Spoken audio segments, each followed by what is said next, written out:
डोकरी शाहीन public school डोकरी में क्विज़ कॉम्पिटिशन ऐं तकरीरी मुक़ाबला थी गुज़रिया, जंहिंमें स्कूल जे शागिर्दनि ऐं शागिर्दियाणियुनि भरपूर हिस्सो वरितो। सदारत स्कूल जे प्रिंसिपल साईं ज़मीर अहमद मिराणी कई, जॾहिं त प्रोग्राम में स्कूल टीचर्स शिरकत कई।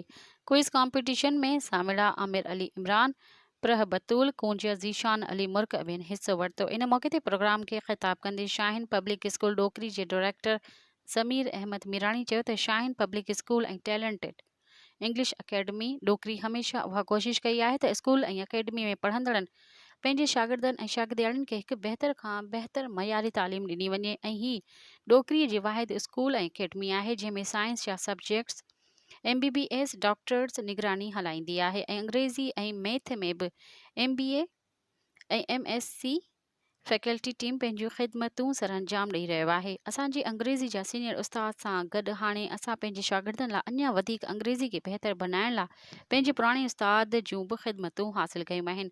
इन मौक़े ते पोज़ीशन हासिलु कंदड़नि खे इनाम ॾिना विया।